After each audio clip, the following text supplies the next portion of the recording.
Good morning. I'd like to welcome you all to the Small Business Association of Michigan. We are obviously an organization of small businesses, nearly 9,000 across the state, and growing as an organization, and frankly an organization that cares an awful lot about and spending a lot of time thinking about economic development, not in its traditional sense of attracting new industry to our state, but kind of a non-traditional way of economic development, of growing jobs from within. And it's really a pleasure to be the backdrop for Mike Bouchard's comments today.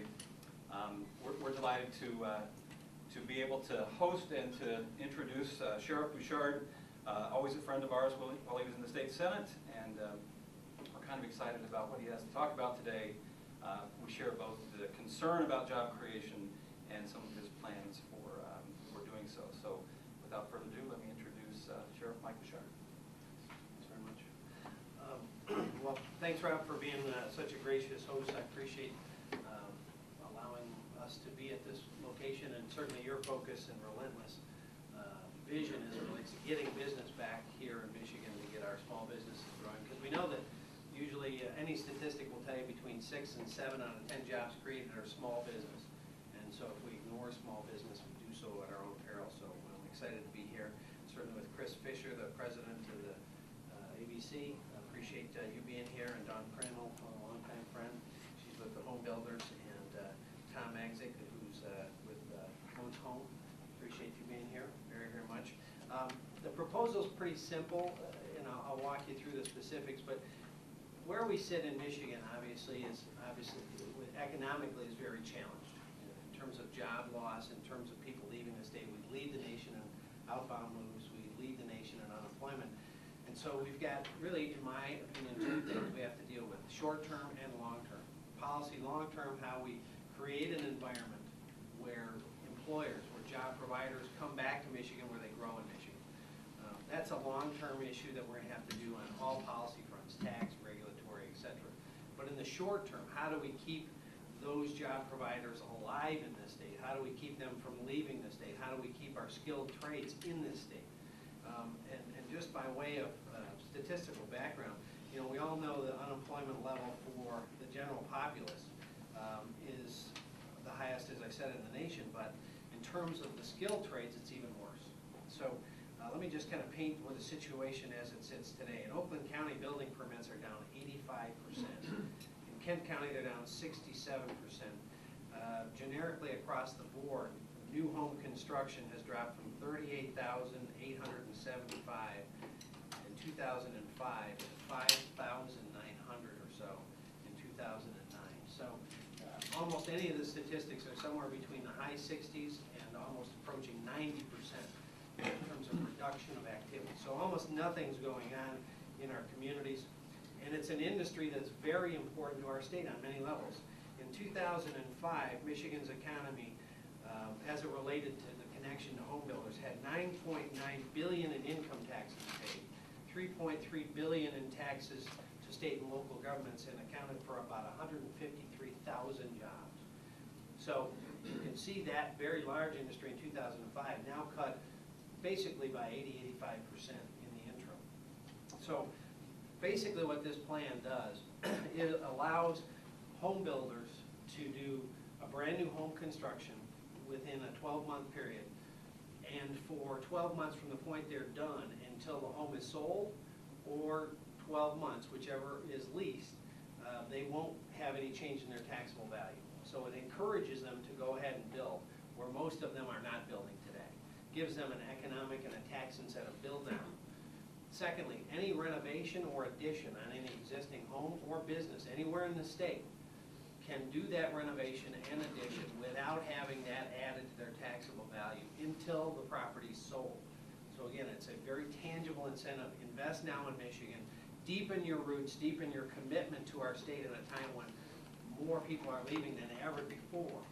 Give us a chance to keep you here and incentivize the investment back in every community in every corner of the state when we need it most. We'll get a tremendous influx in terms of economic impact, both by the home builders in terms of all the supplies, the building materials they're buying, income tax from all the trades that are now currently laid off or aren't working. We'll be paying income tax, the sales tax, as I mentioned, on all the supplies, building and permit fees, the inspection fees for the local communities. Many of those folks are having to lay off their inspectors or downsize their departments. So there will be an influx of revenue, I believe, on these fronts immediately. The only downside that someone could mention is, well, what about the locals not getting that? Well, they're not getting it now, statistically, as you can tell. If it's down 85% or so, they're just not getting it anyway. So I think it's a great thing, not only to cause job creation immediately, but also to deepen investment and deepen the expansion of our commitment to our communities by the home builders and by business owners and by homeowners to do those renovations in addition now, because that adds aggregate value to our community and to our state. So we're excited about this. We think it's something that needs to be done today and done quickly, because there's no time to waste. As I mentioned, the unemployment for the trades is much higher than everyone else. It's almost 33% unemployment in skilled trades.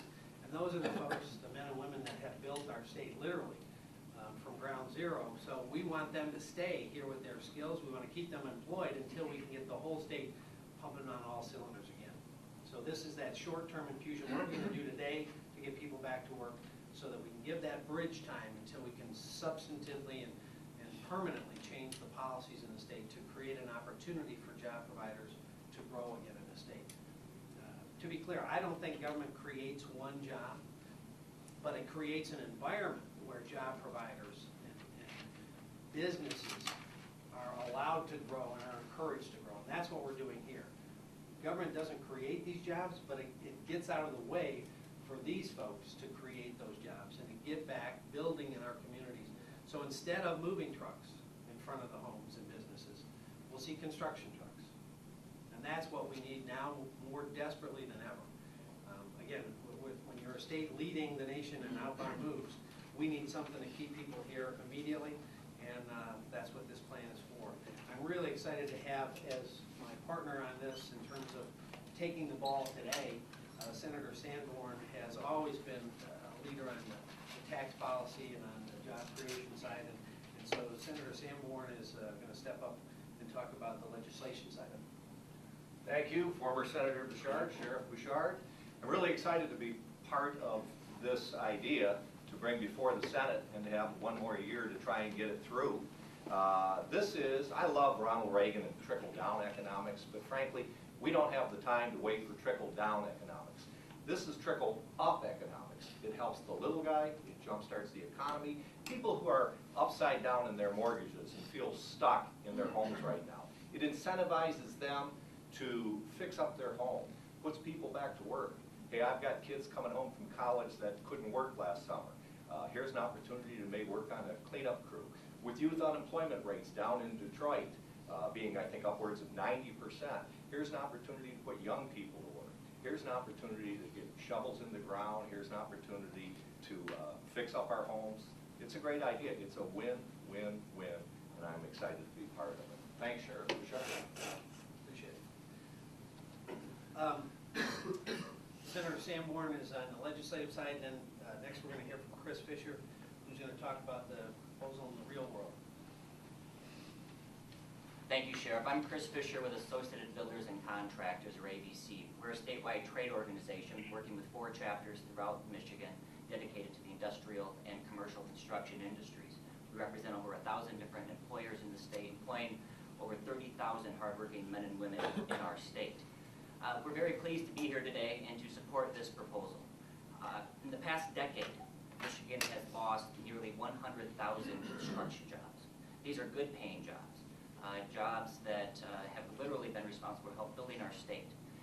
Of those 100,000 jobs, in the last year alone, we lost 25,000 of them. 25,000 construction jobs lost in Michigan in just 1 year.